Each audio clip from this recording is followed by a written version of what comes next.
This doesn't at all feel odd in any way.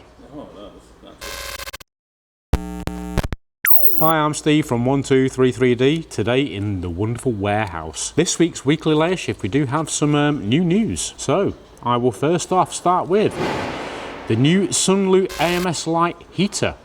So Sunlu have revealed the Sunlu AMS Lite heater. This machine, as the name suggests, has an external AMS unit as well as a heater, dry box allowing you to keep your filament dry in the AMS setup. So basically what you can do is you can now load your filament into the AMS dryer, dry your filament in there, store it in there, or dry it while printing from there. This has been built to combat the struggle involved with moisture sensitive materials. So some materials are extremely hygroscopic. Peak and Ultim are prime examples of this. Not that you're going to be printing these materials on a bog standard consuming machine, but to give you some context, nylon is especially hygroscopic. It will absorb moisture within minutes if you don't have it in a dry box or stored in a dry environment while printing with it. This helps with the workflow, so there is no pausing of active prints in order to dry the filament should it become wet. So what they're saying is makes your workflow a lot easier because you haven't got to switch out spools. If you use one to change it out to another one that's potentially been sat around, then you have to pause the whole print, dry it and all that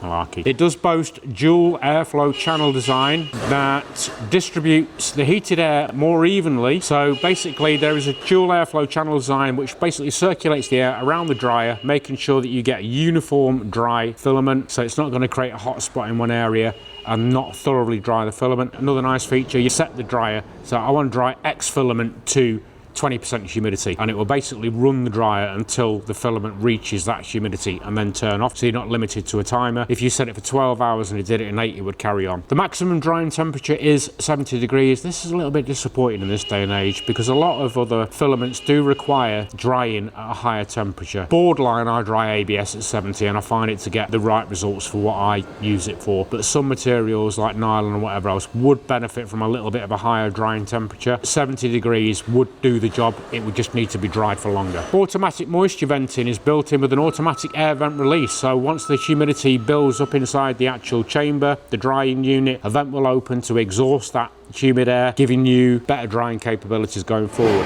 Next up, you Adidas fans or Adidas fans, however you choose to pronounce it. Adidas have branched out into custom footwear. They have revealed the BB.01, the world's first 3D printed basketball shoe. I've looked at the picture, the rendering of these, and we will put a picture of it on screen, but they are quite Gucci looking, and Lewis has already commented he would like a pair of these. This is a part of Adidas project, Radical Athlete Perception, in other words, RAP, which relies on additive manufacturing to tailor products to individual athletes and to specific demands for the given sport. So basically what you're getting is a custom pair of bespoke trainers or footwear that will suit your individual needs based on your own use case. Wholeheartedly, fully customized shoes, giving you the optimal performance. The shoe itself is constructed using 3D printed lattice that encloses the foot. Sorry to interrupt, I'm Steve from the future. Just to let you guys know, we do have a website to fulfill all of your 123 3D printing needs. So if you haven't done so already, please do check out the link in the description where you can have a browse across our whole product range. And if you're outside the UK, please don't forget to check out our sister stores. We have these based in the Netherlands, in Ireland, and also in Sweden. Back to the video.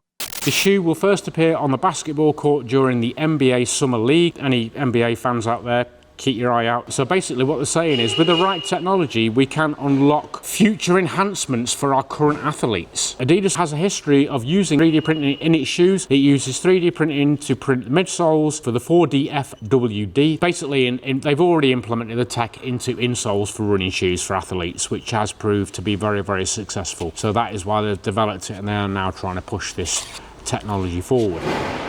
Next up, we have an interesting snippet from a new 3D printer that we've seen. I have heard about it in the past, well, a few months back, but there was limited information on it. We've now had more information on the machine, and the machine in question is Lightmake L4. This is a 4-head 3D printer. Lightmake have unveiled the world's first independent 4-head 3D printer powered by linear motors. So the linear motors basically are magnetic. It passes current through the magnets to basically aid propulsion and braking and whatever else. It's a very, very efficient motion system because there's no friction, there's no wearable parts, it's maintenance free, and it's a very, very smooth travel off that motion technology, because obviously basically it's levitating on magnetic force. The linear motion means no transmission loss, instant acceleration. The monolithic die-cast frame provides structural rigidity and passes the standing coin test. So Lewis has given context to this. If you stand a coin up on the build plate while the actual gantry and the whatever is moving, the coin will not move and will stay stood upright, which is quite a feat. That basically shows that there's zero vibration or other forces at play that can have a negative effect on your 3D print. There is zero purge waste. They are claimed to have a 1-second tool change time, so it will not purge waste like a traditional machine.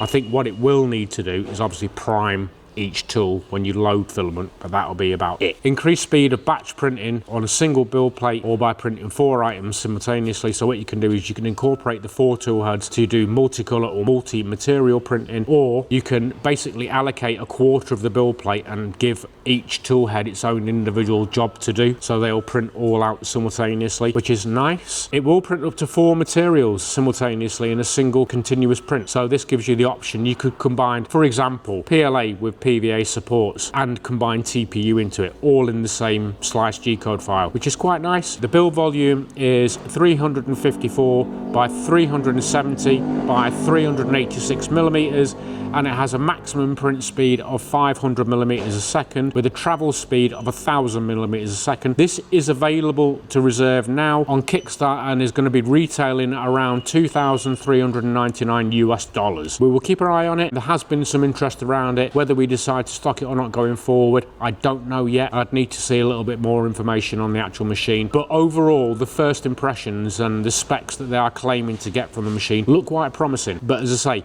once it is available, we do see demos of it and whatever else, it'll give us a better informed decision as to whether this will be a machine that we actually look at stocking or not. That is it, ladies and gentlemen, for this week's news. Let me apologise in advance. We have been relegated to the warehouse because we are doing something else in the studio currently, so we can't film in there. So if there has been any peeping and tooting and hooting and tooting, we do apologise. I am not a man of that power. I cannot press the mute button on that kind of thing. Otherwise, the whole warehouse would come to a standstill. Nobody would then get their orders, and we can't have that. So if you haven't done already, don't forget to like, subscribe and share. That is it from me on this one. I'm out.